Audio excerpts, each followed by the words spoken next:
बात कर रहे थे अल्कोहल की रिएक्शन के बारे में, और हमने एक बहुत ही इंपॉर्टेंट रिएक्शन डिस्कस की, that is dehydration of alcohol. Clear? Dehydration of alcohol में हमने देखा कि जब आप H+ ऐड करते हो किसी भी अल्कोहल में, वहां से वाटर रिमूव होता है and there is elimination of water molecule to form alkene. Clear? इसके अलावा हमने डिहाइड्रेशन के अलावा हमने जनरल रिएक्शंस डिस्कस की, द रिएक्शंस ऑफ अल्कोहल, और उसमें हमने देखा रिडक्शन प्रोसेस, ऑक्सीडेशन प्रोसेस, और ऑक्सीडेशन के अंदर हमने वीक ऑक्सीडाइजिंग और स्ट्रॉन्ग ऑक्सीडाइजिंग का कॉन्सेप्ट देखा। क्लियर? तो दिस इज वेरी इंपॉर्टेंट कि आपने अल्कोहल 1 डिग्री ली है तो स्ट्रॉन्ग ऑक्सीडाइजिंग पे जो है अल्कोहल पहले एल्डिहाइड से होते हुए एसिड तक जाएगी, बट यदि आपने वीक ऑक्सीडाइजिंग डाला है तो अल्कोहल का सिर्फ एल्डिहाइड ही बनेगा। क्लियर? और कीटोन के अंदर याद रखना बेटा 2 डिग्री, ये तो हो गई बात 1 डिग्री की। 1 डिग्री में स्ट्रॉन्ग ऑक्सीडाइजिंग डालेंगे तो एसिड बनेगा, वीक ऑक्सीडाइजिंग डालेंगे तो aldehyde, but 2 degree alcohol will form ketone with weak as well as strong. तो 2 डिग्री अल्कोहल के अंदर चाहे आप वीक ऑक्सीडाइजिंग डालो या फिर स्ट्रॉन्ग, दोनों केसेस के अंदर कीटोन बनेगा। और उसके अलावा हमने कुछ और रिएक्शन देखी थी और 2-3 क्वेश्चन मैंने होमवर्क दिए, उन क्वेश्चन को देखे पहले फिर आगे बढ़ेंगे। एक क्वेश्चन था this one, CH3 CH CH3 CH OH CH3, इसमें आपने H+ डाल के हीट किया। Clear? It was the first question I gave in homework. तो इसमें आपको मेजर प्रोडक्ट बताना था। आपको याद होगा कि जब एसिड डाल के हीट करते हैं अल्कोहल में तो डिहाइड्रेशन होता है, there is removal of water molecule, तो एक कार्बन का H और दूसरे कार्बन का OH जाएगा। तो हमें पता बेटा जो हाइड्रोजन जाता है वो बीटा कार्बन से जाता है, ये अल्फा कार्बन, ये दोनों बीटा कार्बन। अब इनके हाइड्रोजन आप अलग से बना दो, इस तरह से हाइड्रोजन को आप अलग से बना दे, जैसे ये CH2 है, एक हाइड्रोजन यहाँ पे बना दिया और एक ही था तो इसको ऐसे बना दिया, लाइक दैट। और फॉर आवर सिंप्लिसिटी हम इस OH को भी ऊपर बना लेते हैं, लाइक दैट। तो जहां से OH अटैच है वो अल्फा कार्बन और उसके बगल वाले बीटा कार्बन। तो can you tell me out of these 2 hydrogen which hydrogen will remove,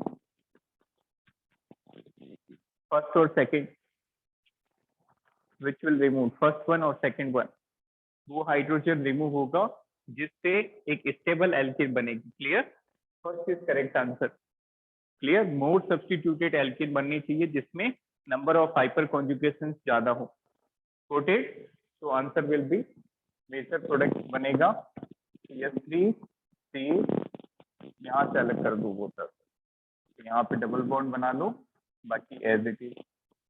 तो देखो इससे ज्यादा तो कोई स्टेबल एल्कीन नहीं हो सकती क्योंकि यहाँ पे टोटल 9 हाइपर कॉन्जुगेशन है। तो this is going to be major product, this is the major product.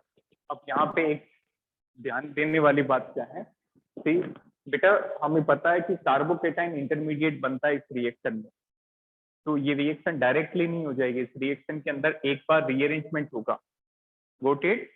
आप मैकेनिज्म से देख सकते हैं बेटा, काफी बार आपके नीट में और मेंस के अंदर, जेईई एडवांस में भी सिर्फ क्वेश्चन यही पूछा जाता है कि किस अल्कोहल में रीअरेंजमेंट होगा और किस में नहीं होगा। क्लियर? तो देखो इसका मैकेनिज्म ध्यान से समझना, CH3 CH CH3 CH OH CH3, ये अल्कोहल थी, इसमें H+ जाएगा, OH का लॉन पेयर इसको मिलेगा, तो क्या प्रोडक्ट बना?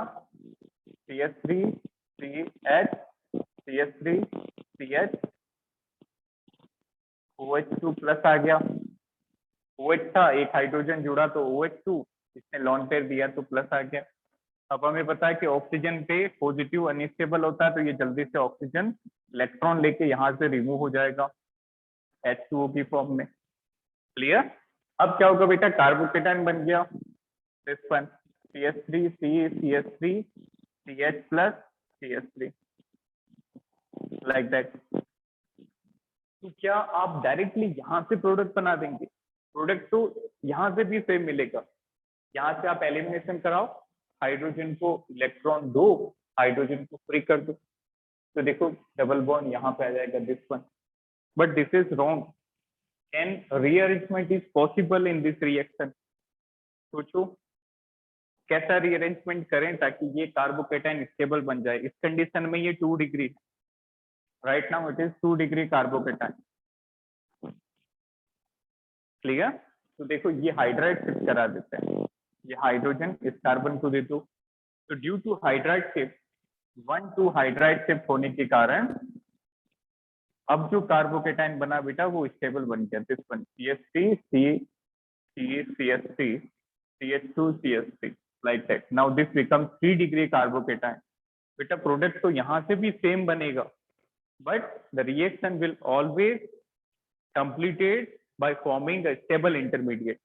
क्लियर? दोनों केसेस में यहाँ से आप डायरेक्ट हाइड्रोजन अलग करके एल्कीन बनाते तो भी ये मिल जाती, बट स्टिल यदि कोई पॉसिबिलिटी है कार्बोकेटाइन स्टेबल हो जाए तो वो बनते ही स्टेबल हो जाएगा, फिर देगा प्रोडक्ट। अब देखो ये वाला हाइड्रोजन अलग करेंगे तो यहाँ पे डबल बॉन्ड आएगा, और यहाँ से अलग करेंगे तो बीच में डबल बॉन्ड आ जाएगा। तो हमें स्टेबल बनाना है, तो this is the reaction CH3 CH CH3 and this is CH3, so this is the major product। Clear? Minor कहाँ से बनता? माइनर जब आप यहाँ से हाइड्रोजन हटाते तो माइनर प्रोडक्ट बनता। क्लियर? बताइए ये क्लियर हुआ सभी को? तो ट्राई कीजिए बेटा, जब भी आप मैकेनिज्म वाले क्वेश्चन हो तो उनको मैकेनिज्म से करेंगे तो कभी भी मिस्टेक नहीं होगी। तो ये क्वेश्चन आपको 2-3 एल्कोहल देके इस तरह पूछा जा सकता था कि in which of following alcohol dehydration will proceed by a rearrangement. Clear? कि किस किस एल्कोहल में रीअरेंजमेंट होके डिहाइड्रेशन होगा। तो this is one case. Fine. एक क्वेश्चन मैंने आपको दिया था for reactivity towards dehydration, reactivity towards dehydration.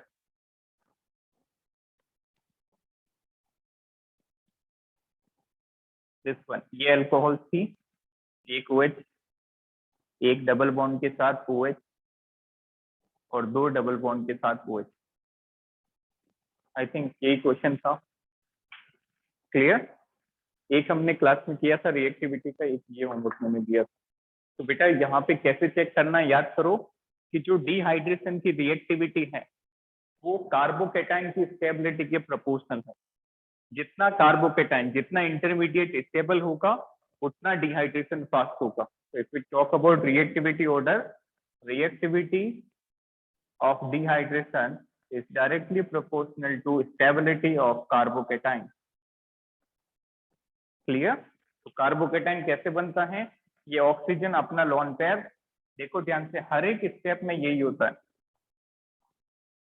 Clear? क्या होता है? ऑक्सीजन अपना लोन पेयर H+ को देगा, ऑक्सीजन पे प्लस आएगा, वाटर मॉलिक्यूल रिमूव होगा और कार्बोकेटाइन बन जाएगा। तो देखो कार्बोकेटाइन कहाँ पे बन रहा है?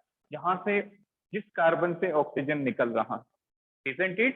देखो यहाँ से OH निकला तो यहाँ पे कार्बोकेटाइन बनेगा इस कार्बन पे, isn't it? अब देखो तीनों में देखो कार्बोकेटाइन बनाओ इनके, जिस कार्बन से OH लगा है वहां पे carbocation, this one and this one. तो चेक करो विच इज मोस्ट स्टेबल। जो सबसे ज्यादा स्टेबल होगा वो सबसे फास्टर डिहाइड्रेशन करेगा। Anyone which out of these 3 carbocation is most stable? Third one. Clear? क्योंकि बेटा थर्ड पे साफ दिख रहा है रेजोनेंस होगा, there is conjugation of 2 multiple bond. Clear? और सेकंड वाले में सिर्फ एक ही मल्टीपल बॉन्ड का रेजोनेंस है और फर्स्ट वाले में रेजोनेंस नहीं है। तो इसमें रेजोनेंस होने के कारण ये सबसे ज्यादा स्टेबल है, that is most stable carbocation due to resonance.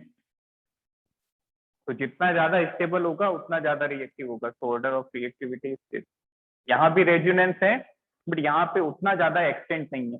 इधर देखो 2 तरह के कॉन्जुगेशन है, पहला है बेटा पाई पाई सिग्मा पाई, उसके बाद pi sigma positive charge. There are two type of conjugation and here only one conjugation and here no resonance, no resonance. इसका मतलब बाकियों से ये कम स्टेबल होगा. It is going to less stable among all and this is most stable. तो ये हो गया, जितना ज्यादा स्टेबल उतना ज्यादा रिएक्टिविटी. एक क्वेश्चन मैंने आपको और दिया था जो एनसीईआरटी से देखने के लिए आपको बोला था. देखिए बेटा वो क्वेश्चन कि 3 डिग्री अल्कोहल में जब आप कॉपर डाल के 300 डिग्री सेल्सियस पे हीट करते हैं, तो ज्यादातर बच्चों का ये आंसर आ चुका है and that is correct answer. Ditto ये रिएक्शन आपको एनसीईआरटी में मिल जाएगी.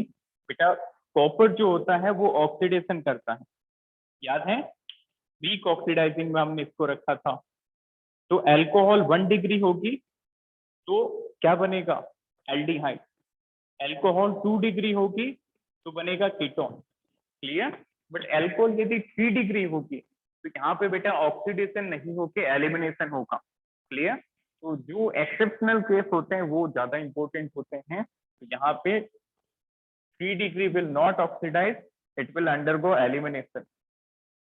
तो बीटा कार्बन का एक हाइड्रोजन और OH ग्रुप वाटर मॉलिक्यूल अलग कर दो तो यहाँ पे एक एल्किन का फॉर्मेशन हो जाएगा लाइक दैट. तो दिस इज आंसर. क्लियर. इसको नोट करके लिख लीजिए ताकि आपको याद रहेगा. Write down 1 degree and 2 degree alcohol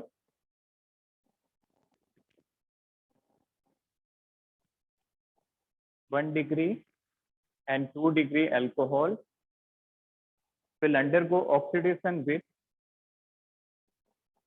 1 degree and 2 degree alcohol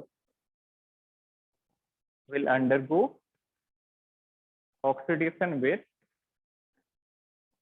copper, will undergo oxidation with copper to form aldehyde and ketone respectively. To form aldehyde and ketone respectively. फिर से रिपीट कर रहा हूं. 1 degree and 2 degree alcohol will undergo oxidation with copper to form aldehyde and ketone respectively. But 3 degree alcohol will undergo elimination. But 3 degree alcohol will undergo elimination. तो ये याद रहेगा सभी को. कॉपर वाली बहुत ज्यादा इंपॉर्टेंट रिएक्शन है. तो 1 डिग्री अल्कोहल जब हम लेंगे तो एल्डिहाइड बनेगा, 2 डिग्री से कीटोन और 3 डिग्री एलिमिनेशन करेगी. इसको नोट करिए.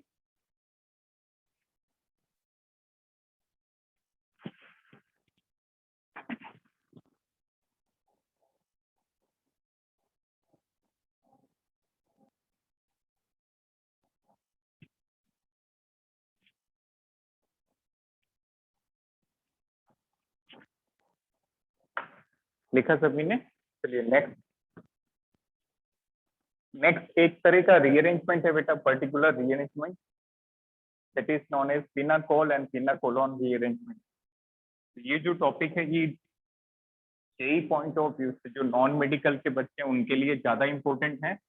और आई थिंक एक बार ये एम्स में भी पूछा जा चुका है. तो उतना ज्यादा इंपॉर्टेंट टॉपिक नहीं है. जेई वाले बच्चों के लिए थोड़ा ज्यादा इंपॉर्टेंट है.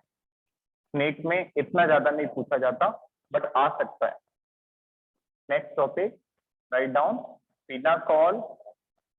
This is pinacol and pinacolone rearrangement.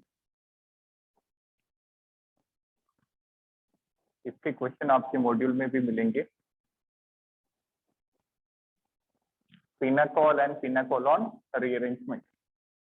अब देखो बेटा फिनाकोल क्या होता है. First of all we will draw the picture of pinacol. This one. देखो 2 कार्बन बनाओ, दोनों पे 2 मिथाइल ग्रुप लगा दो. 2 कार्बन, दोनों पे 2 2 मिथाइल ग्रुप, लाइक दैट, और दोनों पे एक एक OH लगा दें। तो ये बन गया बेटा पिनाकोल का स्ट्रक्चर। This is pinacol. कैसे बनाया हमने? 2 कार्बन बनाए, दोनों कार्बन पे 2 2 मिथाइल ग्रुप और एक एक OH। अब इसमें जब आप हाइड्रोजन डालोगे, इसमें जब आप हाइड्रोजन डालोगे कोई एसिड या फिर H2SO4 आपने डाल दिया, H2SO4, तो हमें पहले से पता है कि बेटा जब अल्कोहल के अंदर एसिड डाल के हीट करते हैं तो क्या होता है? Dehydration, isn't it? अल्कोहल में जब एसिड डाल के हीट करते हैं, ये भी तो एक अल्कोहल है, पिनाकोलोन इज डाइओल, 2 अल्कोहल के ग्रुप लगे हैं, 2 OH, क्लियर? तो यहाँ पे भी डिहाइड्रेशन ही होगा, but dehydration is followed by a rearrangement. पहले डिहाइड्रेशन होगा और उसके बाद रीअरेंजमेंट हो जाएगा। तो इस रिएक्शन को पिनाकोल, पिनाकोलोन क्यों कहा? क्योंकि पिनाकोल की मदद से पिनाकोलोन बनता है और एक रीअरेंजमेंट होता है, इसलिए पिनाकोल, पिनाकोलोन रीअरेंजमेंट। नाउ क्या होगा? सबसे पहले as we know this oxygen is electron rich. Mechanism देखें मैं पिनाकोलोन रीअरेंजमेंट का। ऑक्सीजन इलेक्ट्रॉन रिच है, तो ये ऑक्सीजन अपना इलेक्ट्रॉन हाइड्रोजन को दे देगा। तो देखो क्या बना, CH3 C CH3, बाकी एज इट इज जिस ऑक्सीजन ने लोन पेयर दिया उस पे प्लस बन जाएगा, लाइक दैट, गॉट इट? जिस ऑक्सीजन ने अपना लोन पेयर डोनेट किया उस पे प्लस चार्ज आ जाएगा। अब यहां से हम इसको शिफ्ट कर देंगे, क्योंकि ऑक्सीजन पे प्लस ज्यादा देर नहीं टिकता, तो it will remove from this molecule by gaining electron of this OC bond. Oxygen carbon के बॉन्ड के इलेक्ट्रॉन लेके ये वाटर मॉलिक्यूल की फॉर्म में ऑक्सीजन अलग हो जाएगा। तो क्या बना? CH3, दिस वन, बाकी एज इट इज, बट यहाँ पे OH का बेटा जहां से वाटर निकला वहां पे प्लस आ जाएगा। Is it clear up to this? ये चीजें हमने पहले भी देखी हैं। डिहाइड्रेशन के अंदर ऑक्सीजन अपना लोन पेयर देता है, प्लस आता है, प्लस आके वाटर मॉलिक्यूल की फॉर्म में निकलता है और कार्बोकेटायन बन जाता है। क्लियर? अब यहाँ पे देखें तो बेटा यहाँ पे एक रीअरेंजमेंट का चांस है, there is chance of rearrangement. इसको ऐसे बना लो, एक ही चीज CH ऊपर लिखो चाहे नीचे। अब यहाँ पे रीअरेंजमेंट क्यों होगा? Already it is 3 degree, isn't it? This is already 3 degree carbocation. तो यहाँ पे रीअरेंजमेंट की क्या जरूरत पड़ी? बेटा यहाँ पे रीअरेंजमेंट इसलिए होगा क्योंकि कार्बोकेटायन तो 3 डिग्री है, बट हमें पता है कि M इफेक्ट जो है वो बाकी सभी इफेक्ट से ज्यादा डोमिनेटिंग होता है, isn't it? Mesomeric effect is the most stabilizing phenomena. तो यहाँ पे इस कार्बोकेटायन को यदि कहीं से भी M इफेक्ट मिल जाए तो ये रीअरेंज हो जाएगा और स्टेबल हो जाएगा, ऑल्दो इट इज 3 डिग्री। तो देखो जैसे ही ये मिथाइल शिफ्ट होगा तो यहाँ पे इस O का, ऑक्सीजन का प्लस M मिल जाएगा, लाइक दैट। जिस कार्बन से मिथाइल शिफ्ट हुआ उस पे प्लस आ गया, क्लियर? और इस पे देखो 2 मिथाइल पहले से थे, एक एडिशनल और मिथाइल आ गया, तो कितने मिथाइल हो गए? 2 और 1 3, क्लियर? अब क्या करेगा ये ऑक्सीजन?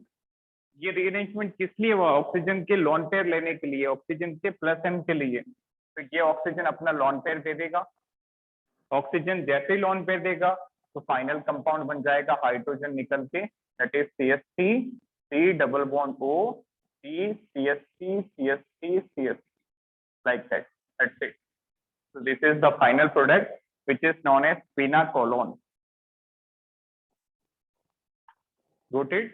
तो ये एक पर्टिकुलर मैकेनिज्म का क्वेश्चन था, याद रखें रीअरेंजमेंट होता है, पिनाकोल क्या होता है और पिनाकोलोन क्या होता है, इसको आप अच्छे से याद रखिए। नॉन मेडिकल में तो ये बहुत इंपॉर्टेंट क्वेश्चन बनता है, बट मेडिकल में ज्यादा बार इसके क्वेश्चन नहीं आए, बट आप याद रखें यदि क्वेश्चन आए तो आसानी से इसको कर पाए। बस सिंपल है। पिनाकोल क्या होता है, बस उसी का स्ट्रक्चर याद रखो, फिर एक बार रीअरेंजमेंट कराओ और फिर फाइनल प्रोडक्ट मिल जाएगा पिनाकोलोन।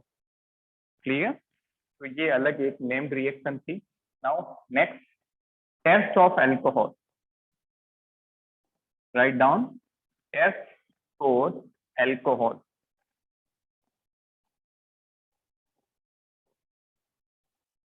Test for alcohol. बेटा अल्कोहल के कुछ टेस्ट हमने पहले भी कर लिए हैं, बताओ कौन सा जो टेस्ट है हमने डिस्कस किया? Anyone? How to distinguish, how to separate the different types of alcohol. बताइए कौन सा टेस्ट हमने अभी तक डिस्कस किया है 1 डिग्री, 2 डिग्री और 3 डिग्री अल्कोहल को आइडेंटिफाई करने के लिए? Anyone? Exactly, pop sound test जो है वो बेटा वो सारे अल्कोहल देंगे। सोडियम डाल के जब हीट करोगे तो हाइड्रोजन गैस तो सारे अल्कोहल रिलीज करेंगे, क्योंकि सभी में OH है। बट हमें 1 डिग्री, 2 डिग्री, 3 डिग्री आइडेंटिफाई करना, तो कौन सा रिएजेंट? रोटेट। जो पॉप साउंड वाला टेस्ट है वो तो सभी दे देंगे, बट मान लो आपको 2 अल्कोहल दी और वो पता करना हो कि कौन सा 1 डिग्री है, कौन सा 2 डिग्री है। Exactly, this is Lucas reagent test. Very good, clear? Lucas reagent से आप ये पता कर पाओगे कि कौन सा 1 डिग्री है, कौन सा 2 है और कौन सा 3 है। क्लियर? तो लुकास रिएजेंट क्या था? Exactly, HCl plus anhydrous ZnCl2। याद है सभी को क्या था लुकास रिएजेंट? बहुत इंपॉर्टेंट है बेटा, ये लुकास रिएजेंट भी डायरेक्टली पूछा जाता है एग्जाम में। क्लियर? तो first test was Lucas test. Lucas test, Lucas test में हमने लुकास रिएजेंट काम में लिया, जो था concentrated HCl plus anhydrous ZnCl2। Concentrated HCl plus anhydrous ZnCl2। तो बेटा इसको हमने पहले कवर कर लिया है। क्लियर? तो बताइए ऑब्जर्वेशन क्या होते हैं? 3 डिग्री अल्कोहल जो है वो बहुत कम टाइम में पीपीटी बनाती है। याद है यहाँ पे क्लाउडीनेस अपीयर होता है। हाँ एग्जैक्टली, ऑक्सीडेशन से भी एक टेस्ट हो सकता है, बिल्कुल वो आगे हम और डिस्कस कर रहे हैं। ऑक्सीडेशन वाला भी एक टेस्ट है, किसमें ऑक्सीडेशन होगा किसमें नहीं होगा, that is another test. Sodium वाला भी एक टेस्ट होता है, और प्रिसाइजली आपको अलग अलग अल्कोहल को सेपरेट करना है। तो पहला है Lucas reagent, that is the most important one. HCl plus ZnCl2। क्या क्या ऑब्जर्वेशन मिलता है? 1 degree will give PPT on heating. 1 degree में क्लाउडीनेस आने में बहुत ज्यादा टाइम लगेगा। 2 degree will give cloudiness in 5 to 10 minute, 5 से 10 मिनट लगेगा। और जो 3 डिग्री है वो सबसे फास्ट क्लाउडीनेस अपीयर करेगा। Clear? 3 degree will give fastest cloudiness on treating with Lucas reagent. Clear? एक बार फिर से नोट कर लीजिए, यदि आप 1 डिग्री अल्कोहल लेंगे तो it will take cloudiness appear on heating. वैसे क्लाउडीनेस जो है रिएक्शन नहीं होगी, बट उसको हीट करेंगे तो क्लाउडीनेस आएगा। 2 डिग्री अल्कोहल यदि पीपीटी 5 से 10 मिनट में बन जाए। Clear? If cloudiness appear in 5 to 10 minute, और यदि क्लाउडीनेस जो है कुछ सेकेंड्स में बन जाए, if we talk about 3 degree alcohol, तो if cloudiness appear in 5 to 10 seconds. So these are the different observation with different kind of alcohol, 1 degree, 2 degree, 3 degree. इनके जो लुकास के साथ रिएजेंट है, जो रिएक्शन की रेट है वो डिफर करती है। 3 डिग्री में पीपीटी सबसे जल्दी आता है 5 से 10 सेकंड के अंदर, 2 डिग्री में 5 से 10 मिनट के अंदर, और 1 डिग्री ऑलमोस्ट नहीं देता, या फिर उसको हीट करने पे पीपीटी मिलता है। क्लियर? नेक्स्ट, ये हमने पहले भी डिस्कस किया था। नेक्स्ट देखो, दूसरा test Victor Meyer test. This is important. Victor Meyer, I think ये एनसीईआरटी में गिवन नहीं है बट इंपॉर्टेंट है बेटा, Victor Meyer test. Victor Meyer test क्या होता है, क्लियर? तो सबसे पहले हम रिएजेंट देखते हैं, उसके बाद observation. Then what are the reagent which will be used in Victor Meyer test? इसका एक और नाम होता है बेटा RBW टेस्ट। ये आप एक ट्रिक के लिए भी इस्तेमाल कर सकते हैं, you can use this as a trick. RBW test, RBW की फुल फॉर्म है red blue violet, clear? RBW की फुल फॉर्म क्या है? Red blue white, not violet, white actually. तो 1 डिग्री जो ऑब्जर्वेशन है, वो ऑब्जर्वेशन के अंदर आपको रेड कलर मिलेगा, 2 डिग्री में ऑब्जर्वेशन में आपको ब्लू कलर मिलेगा, और 3 डिग्री में no colour, no reaction with Victor में। सो रिएजेंट क्या होता है उनको देखें। Reagent, if we talk about reagent, तो रिएजेंट में बेटा सबसे पहले आप ट्रीट करते हो red phosphorus and iodine. Sequential reaction होती है। एल्कोहल को आप किससे ट्रीट करते हो? फॉस्फोरस प्लस आयोडीन से। इसके बाद जो प्रोडक्ट बनता है उसके रिएक्शन आप कराते हैं बेटा NaNO2 से। इसके बाद थर्ड स्टेप में आप HNO2 से रिएक्शन कराते हैं, और फोर्थ स्टेप में आप उसमें एल्कली ऐड करते हैं, alkali added.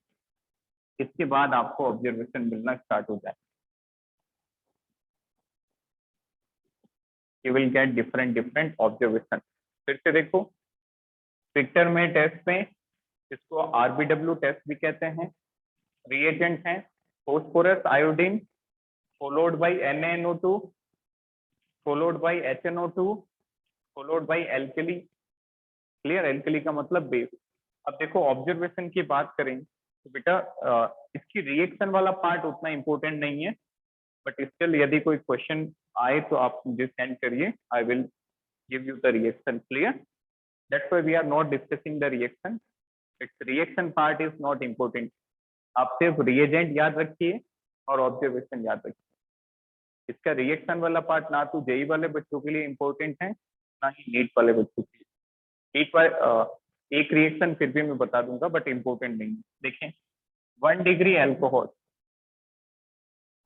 2 degree alcohol, and last one is 3 degree alcohol,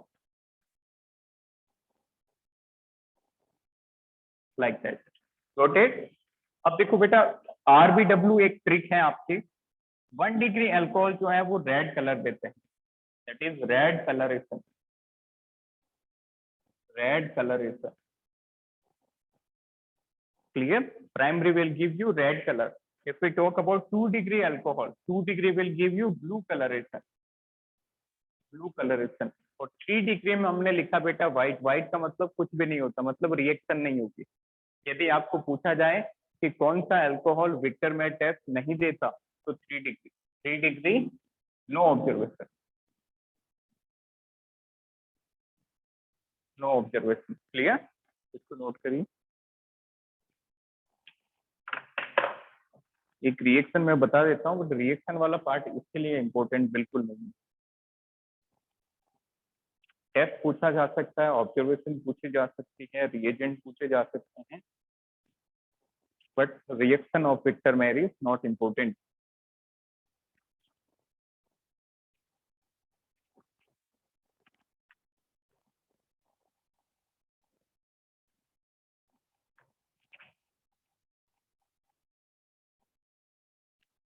चलिए ट्राई दिस क्वेश्चन। इस क्वेश्चन को सभी सॉल्व करेंगे।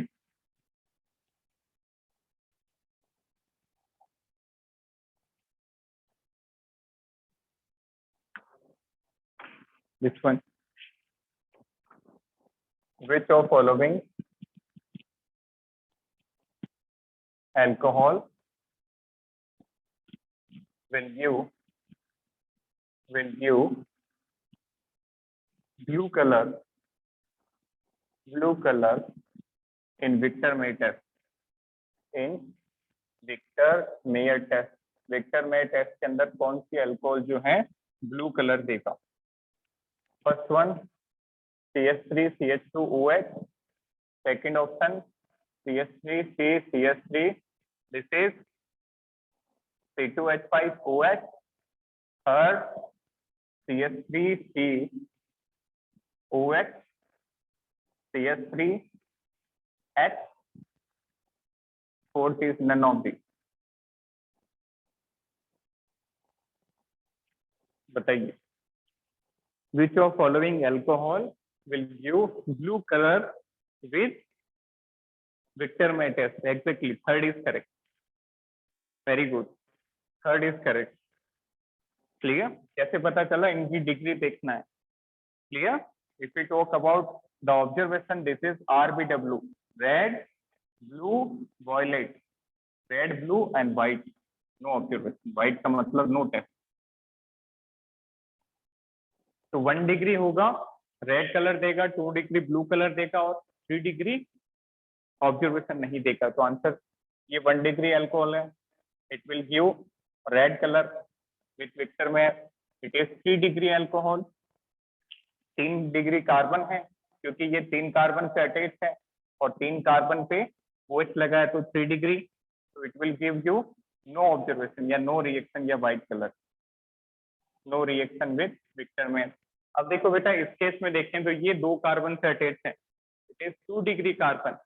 अब यहाँ पे तो मैंने आपको स्ट्रक्चर को खोल खोल के बना दिया, बट एग्जाम में आपको ये कंडेंस फॉर्म में मिलेंगे, तो उससे कंफ्यूज बिल्कुल नहीं होना. जैसे इसको ऐसे लिख देते CH3 2CH2, क्या फर्क पड़ता?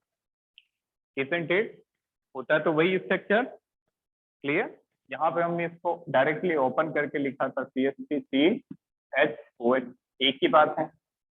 तो ये थोड़ा सा आपको एग्जामिनेशन में स्ट्रक्चर को थोड़ा सा उसको एक्सपेंडेड फॉर्म बना के फिर इसको सोल्व करें. It is 2 degree alcohol, 2 degree alcohol, 2 degree blue colour देता है. This is answer. Clear? Next, next topic.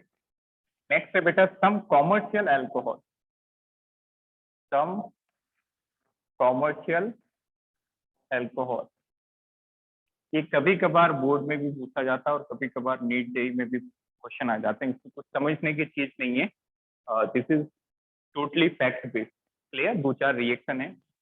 Commercial alcohol मतलब जो कॉमर्शियल बेसिस पे, इंडस्ट्रियल लेवल पे जो अल्कोहल काम आती है, उनमें पहला एग्जांपल है बेटा मिथेनॉल. क्लियर? बस 2 रिएक्शन है, उनको नोट कर ले. First commercial alcohol is methanol. Methanol का स्ट्रक्चर होता है बेटा CH3OH. मिथेनॉल का स्ट्रक्चर होता है CH3OH. Can you tell me the common name of this compound? Anyone? What is the common name of this compound? याद करो, 3 नाम मैंने आपको एक जैसे बताए थे. Very good, this is carbinol. बहुत बढ़िया. हाँ, methyl alcohol is also the common name. Clear? Methyl alcohol बिल्कुल वो भी कॉमन नेम है, बट इसका एक और कॉमन नेम होता है बेटा, दैट इज कार्बिनोल. और उसके अलावा भी एक और कॉमन नेम होता है, दैट इज वुड स्प्रिट. उनको भी नोट करें.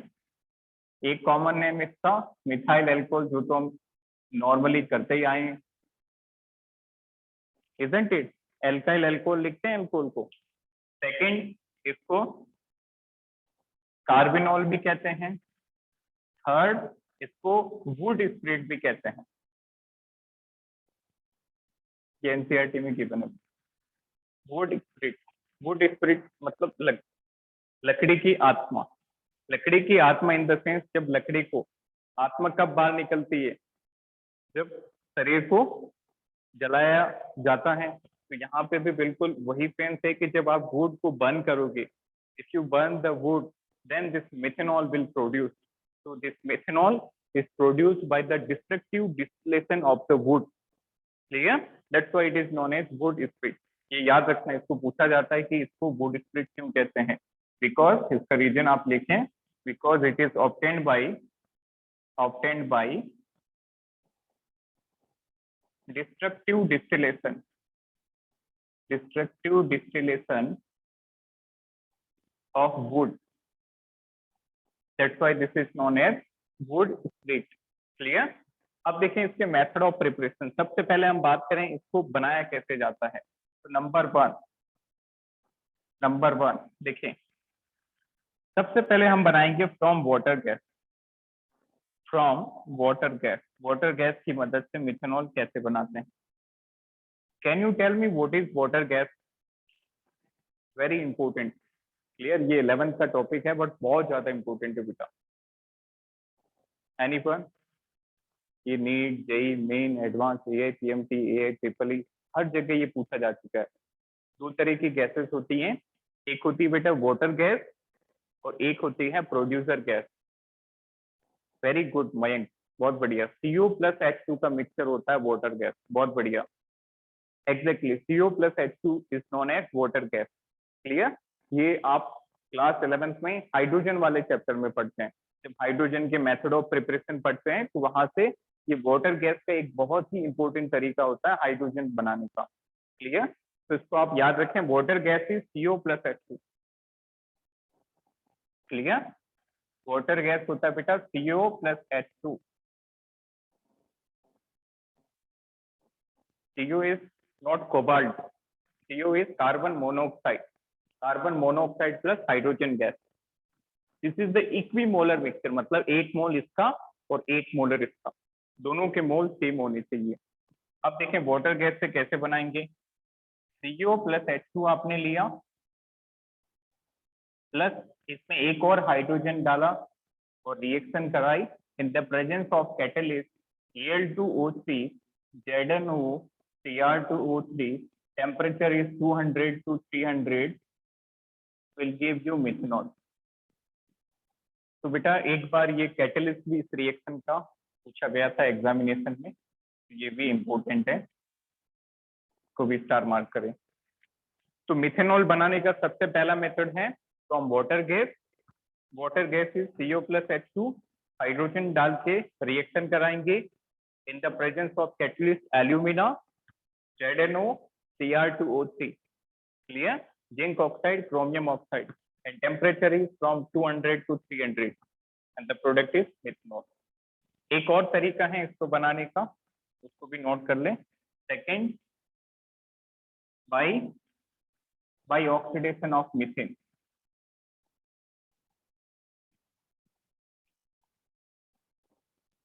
Bye oxidation of methane, methane के ऑक्सीडेशन से।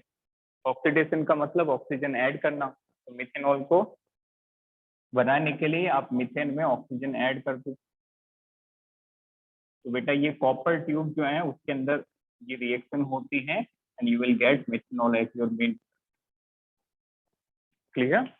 तो पहला मेथड मिथेनॉल बनाने का वाटर गैस, दूसरा method by the oxidation of methane. Reaction होगी CH4 plus O2 will give you CH3OH. Note it down.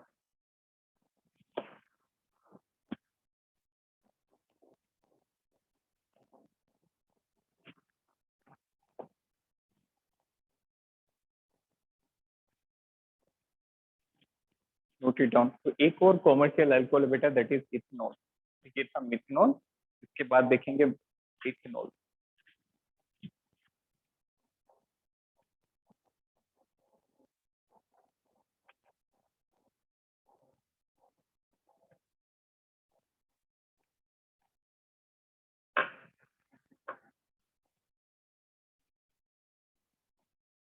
पढ़ाई करते हो कि नोट से बनाते हो? पढ़ते हो?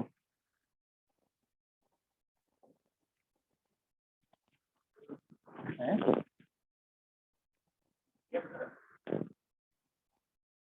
भैया से पूछ। नहीं भैया नहीं पूछ रहे थे, मैं ही पूछ रहा हूँ।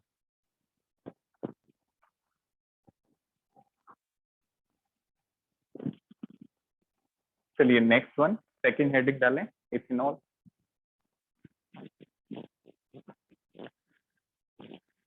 दूसरा कॉमर्शियल अल्कोहल बेटा इथेनॉल।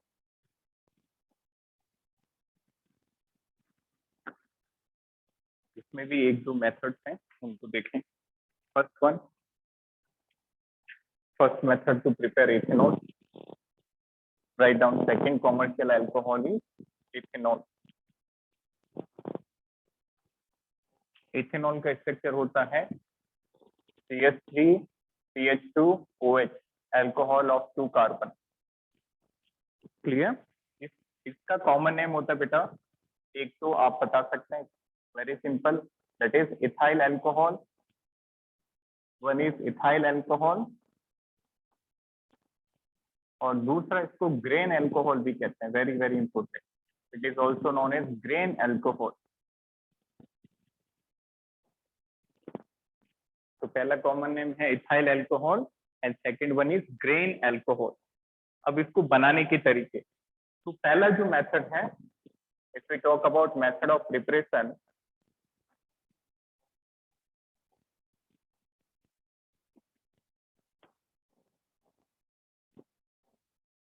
सबसे पहला मेथड है फ्रॉम इथीन। फ्रॉम इथीन, तो आपने 2 कार्बन का एल्कीन लिया, दैट इज इथीन। इथीन का फॉर्मूला होता है बेटा CH2 डबल बॉन्ड CH2। बताइए इसमें ऐसा क्या करें, कौन सी रिएक्शन कराएं? ये हमने ऑलरेडी इस चैप्टर में डिस्कस किया है, एल्कीन से अल्कोहल बनाना। Anyone, how many methods are there to prepare alcohol with the help of alkene? 3 method थे। सबसे पहले हमने डिस्कस किया एसिड कैटेलाइज हाइड्रेशन, हाइड्रोलिसिस कराया। दूसरा था second one was hydroboration and oxidation, और तीसरा क्या था बेटा? Oxymercuration and demercuration. क्लियर? तो यहाँ पे हम हाइड्रोलिसिस वाला मेथड लिखेंगे, डाइल्यूट H2SO4 डालें और इस एल्कीन का हाइड्रोलिसिस कर दें, तो डबल बॉन्ड टूटेगा, एक जगह H आ जाएगा, एक जगह OH, तो बन जाएगा CH3 CH2 OH, that is ethanol. Clear? अब दूसरा जो मेथड है that is important, from glucose या you can say from sucrose. From sucrose, ये मेथड आपने बायोलॉजी में भी पढ़ा होगा। सुक्रोज को ग्लूकोज में कन्वर्ट करेंगे और ग्लूकोज में जाइमेज एंजाइम डाल के अल्कोहल बनाएंगे। तो फर्स्ट ऑफ ऑल सुक्रोज का फॉर्मूला देखें बेटा, C12H22O11, दिस इज सुक्रोज। इस सुक्रोज का हाइड्रोलिसिस करें, ये क्वेश्चन बेटा पिछले साल का, NEET 2020, that was asked in NEET 2020। क्या था क्वेश्चन की सुक्रोज के हाइड्रोलिसिस से आपको क्या क्या मिलता है? तो 1 unit of glucose and 1 unit of fructose. Clear? और उसमें भी पर्टिकुलर आइसोमर होता है अल्फा बीटा, तो ये हम बायोमोलिक्यूल में डिटेल में देखेंगे। तो जब आप सुक्रोज में वाटर डाल के in the presence of invertase enzyme, invertase, it will give you 1 unit of glucose and 1 unit of fructose। 1 unit glucose का मिलेगा और 1 यूनिट फ्रुक्टोज का मिलेगा।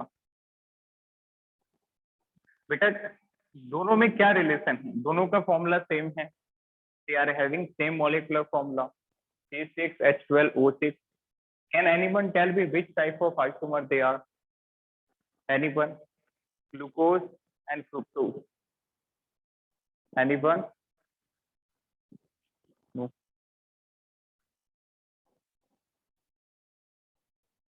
Not enantiomer, not positional, not anomer. Anomer is something different. Anomer glucose के बनेंगे,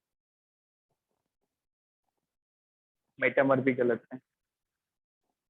चलिए मैं दोनों के स्ट्रक्चर बनाता हूँ, बहुत कॉमन क्वेश्चन है, इंपॉर्टेंट है। बायोमोलिक्यूल में इसको और ज्यादा डिटेल में करेंगे, बट अभी ये क्वेश्चन आप समझिए कि कौन से आइसोमर है इस बार। जैसे ये स्ट्रक्चर है ग्लूकोज का,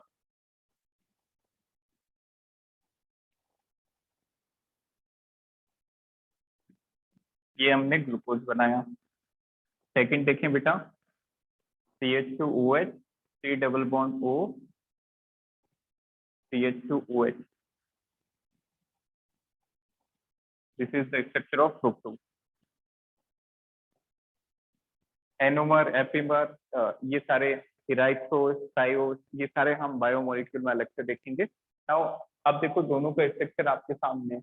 अब बताइए, ऑप्टिकल आइसोमर तो बिल्कुल ही अलग आंसर, ऑप्टिकल आइसोमर नहीं होगा बेटा। ग्लूकोज खुद ऑप्टिकल आइसोमर है। Exactly, functional is correct.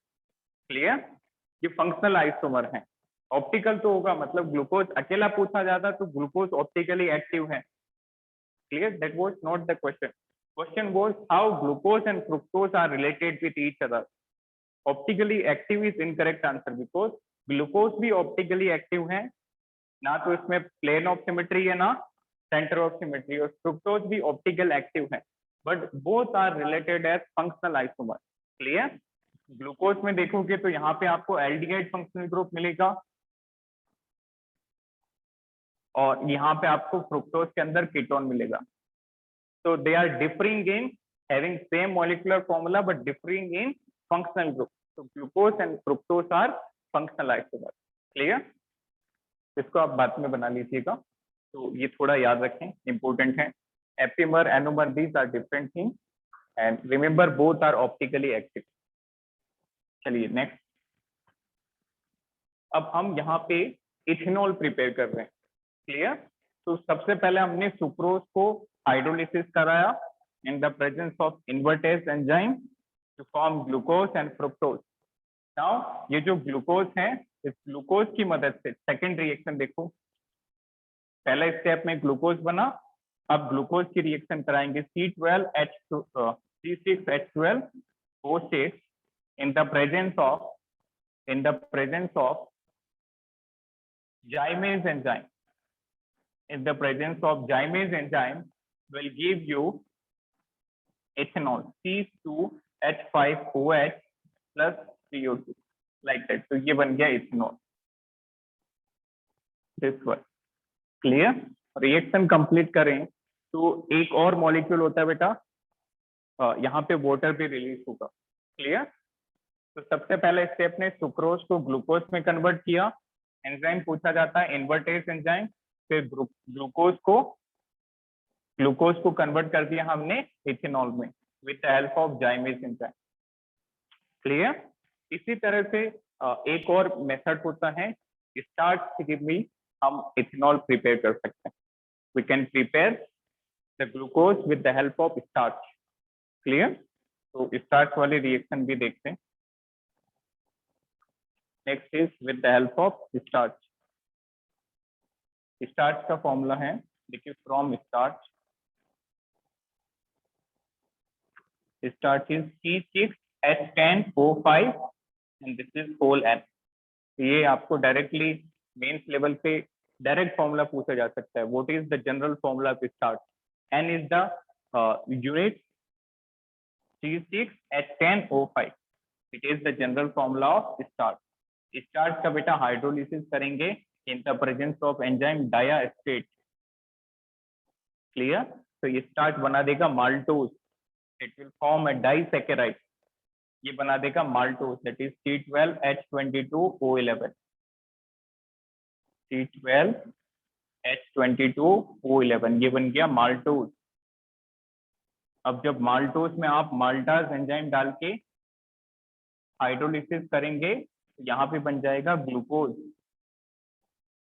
यहाँ पे बन जाएगा ग्लूकोज, और ग्लूकोज से फिर से ऊपर वाली रिएक्शन करा देंगे जाइमेज की प्रेजेंस, तो इथेनॉल बन जाएगा। इसको नोट करिए। तो इनका आप लोड नहीं ले बेटा, ये पूरी रिएक्शन फिर से बायोमोलिक्यूल में हमें पूरा अच्छे से स्ट्रक्चर बना के समझ के करेंगे। तो अभी के लिए आप ये एंजाइम जरूर याद करते चलें, बाकी ये सारे स्ट्रक्चर बायोमोलिक्यूल में हम डिटेल में देखेंगे। सर स्टार्च के स्ट्रक्चर में एन क्या है? एन है बेटा नंबर ऑफ यूनिट। क्लियर। ये एक बेसिक यूनिट होती है, N is the number of unit कि कितनी ऐसे यूनिट होगी स्टार्च के फॉर्म में। क्लियर। एन यहाँ पे कोई भी पर्टिकुलर एलिमेंट नहीं, this is not carbon, hydrogen और oxygen. N is the number of this unit. ये जो C6H10O5 है, इसकी कितनी यूनिट होगी। ओके। और यू कैन से मोनोमर, कितने मोनोमर लगे ग्लूकोज के। क्योंकि स्टार्च में आप आगे जाके देखेंगे कि स्टार्च भी जो है उल्टा रिएक्शन, यहाँ पे हम वाटर डाल के ग्लूकोज बना रहे हैं और इसका उल्टा कर दें, वाटर मॉलिक्यूल निकाल के पीछे आए तो ग्लूकोज से आप स्टार्च भी बना सकते हैं। तो you can say the number of glucose unit, n आप यूनिट कह सकते हैं, या फिर n is the number of glucose unit which join और which combine to form the starch. Next आने वाले चैप्टर में आप देखेंगे कि स्टार्च की भी दो फॉर्म होती है, एक होती है अमाइलोज और एक होती है amylopectin. So we will discuss in next chapter.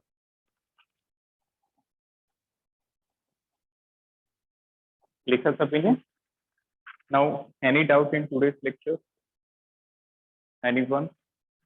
बताइए बेटा, आज के लेक्चर में कोई भी डाउट?